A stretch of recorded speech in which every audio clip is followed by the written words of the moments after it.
Okay, so can everyone hear me? Great. So, before I begin, I want to ask you one question. How many of you present here truly remembers your registration number? Raise your hands. So happy to see that because I do as well.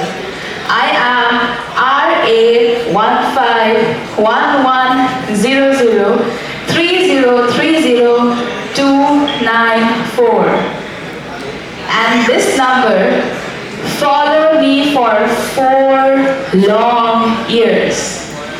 It followed me everywhere, be it the examination halls, be it checking my portal for my very poor attendance, be it getting inside the examination hall, or the worst, checking the very scary examination results. I have been there, and it felt as if this number became my identity. It was giving more importance than my name itself. But today, I am not here as that number, but I'm here as Chinmay Jain, an alumna of this college, batch 2015, graduated in 2019, luckily, and a backbencher, something the last benchers here would truly relate. And something I will tell you is the third years will truly relate to this. I failed. I failed in automata. During my time, it was known as theory of computation. It was the first ever failure. My life, it felt upside down because I was never prepared for the failures. I still remember as I was walking outside the examination hall, I was weeping in tears. I felt as if I did not deserve to live because that day was the most worst day of my life. Had it been the case, if I would have prepared, I would not have been reacting that way. It felt as if my life shattered. I started questioning myself. Do I really deserve to be here? Or do I really deserve to waste my parents' money? And life moved on. And as time passed by, I started forgetting the failure. And this whole scenario was more unsettling than the failure itself. Have you ever, this is a question for everyone, have you ever been in a class and wondered because you were just sitting there dumb and blank? I was that kid. Have you ever felt that the professor asks you a question and you give a look at your classmates because they're the one answering to that question, and suddenly you start feeling out of the conversation? Because I felt that. Have you ever been poked by your professor and asked to bring your attention back to the class, where you just say, "Excuse me sir, can you please come again?" Because that was me.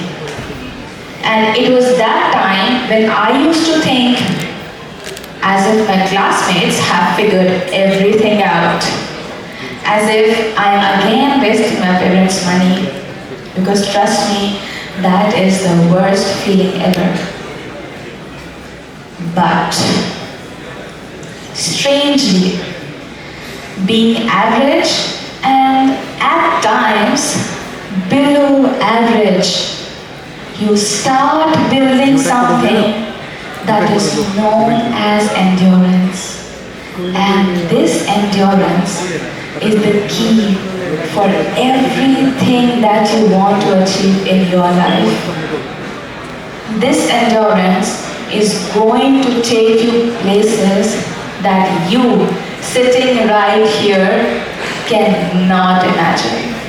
Trust me, mark my words. It is always the endurance that is gifted by life. We are often told that be disciplined, be consistent, but nobody tells us how to attain that discipline, how to attain that consistency. It is always after millions of failures when you attain that discipline.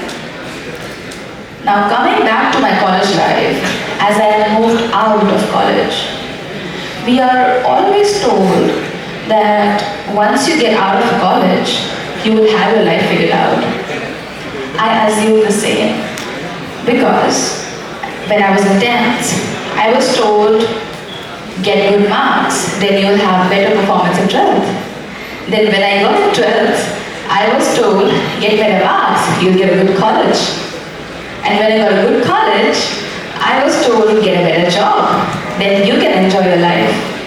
Because this is the reality that we are told every time.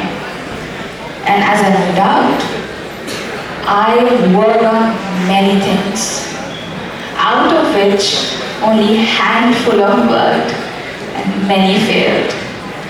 And what I'm about to tell you is a story of my personal belonging, where I felt as if this idea will be a billionaire idea. I will make a unicorn. I will get that IPO. It is what I thought. I had put in my efforts. I had put in my time. But I failed again. And this failure was much terrible because I had my efforts, my efficiency, my time invested in that. But the only difference between this time and my first failure was that I was able to sit with that failure. I was able to sit in silence. And I do expect the last benchers to be really quiet right now. Please, thank you. I was really sitting in silence with the failure. I could sit and cry, but this time I did not form any negative emotions about myself. This time I was able to comprehend to what I failed at. This time I was able to analyze. This time I was able to cope up.